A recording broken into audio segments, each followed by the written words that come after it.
தொடர்ந்து நம்முடைய மாண்புமிகு தமிழ்நாட்டுடைய துணை முதலமைச்சர் 2019ஆம் ஆண்டு நீங்க எல்லாரும் ஒரு போட்டோ ஒன்று பார்த்திருப்பீங்க. நம்முடைய தமிழ்நாட்டுடைய முதலமைச்சருடைய துணை முதலமைச்சர் நெத்தியில முத்தம் கொடுக்கிற மாதிரியான ஒரு போட்டோவை பார்த்திருப்பீங்க. சும்மா சாதாரண தான் பிள்ளைக்கு முத்தம் கொடுக்கிற ஒரு போட்டோ அது கிடையாது, நல்லா தெரிஞ்சுக்கோங்க. 2019 அவர் எந்த பொறுப்பிலையும் இல்லாத பொழுது ஒட்டுமொத்தமாக தமிழ்நாடு முழுவதும் நாடாளுமன்ற தேர்தலுக்கான பிரச்சாரத்தை செய்து முடித்ததுக்கு பிறகு ஏறத்தாழ 40க்கு 39 இடம் நாம் வெற்றி பெறுவதற்கு முக்கிய காரணமாக இருந்தது அவருடைய பிரச்சாரம் என்று சொல்லும் பொழுது 1:30 மணி 2:30 மணி 3:30 மணி வெயில்ல பேச முடிச்சதுக்கு அப்புறமேட்டு தான் அவருக்கு மதிய உணவு முடிச்ச கையோ அடுத்த 4:30 மணிக்கு அடுத்த பிரச்சாரத்தை தொடங்கணும். இப்படி தமிழ்நாடு முழுவதும் குறுகிய காலத்துல சுற்றி வந்து அந்த வெற்றிக்கு காரணமாக இருந்ததன் காரணமாக அண்ணா அறிவாலயத்துல அவரை பாராட்டி அந்த முத்தத்தை கொடுத்தவர் நம்முடைய மாண்புமிகு தமிழ்நாட்டுடைய முதலமைச்சர், நம் இயக்க தலைவர், நம்மை நாளும் இயக்குகின்ற தலைவர்.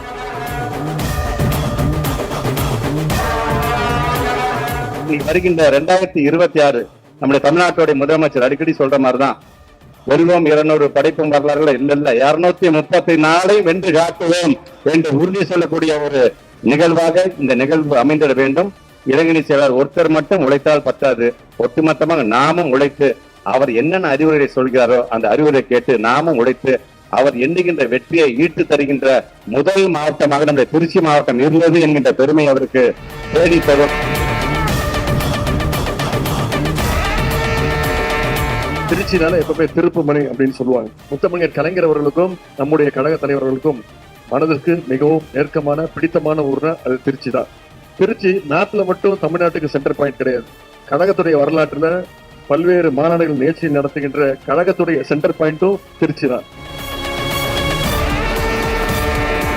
இளைஞரணியை பொறுத்த வரைக்கும் நான் பலமுறை சொல்லிருக்கின்றேன், அதை செஞ்சும் நிரூபிச்சு காட்டிருக்கின்றேன். களத்துல நீங்க வேலை செஞ்சா சரியான நேரத்துல உங்களுக்கான அங்கீகாரம் நிச்சயமாக வந்து சேரும். அதற்கு உதாரணம் தான் மேடையிலேயே உட்கார்ந்துருக்காங்க. இளைஞரணியினுடைய மாநில துணை செயலாளர் இருந்த சகோதரர் அன்பில் மகேஷ் பொய்யாமொழி அவர்கள் இன்னைக்கு ஒரு சட்டமன்ற உறுப்பினர், தமிழ்நாட்டுடைய பள்ளி கல்வித்துறையினுடைய அமைச்சராகவும் மாவட்ட கழக செயலாளராகவும் சிறப்பாக செயல்பட்டு இருக்கார். அவர் இளைஞரணியிலிருந்து வந்தவர் தான்.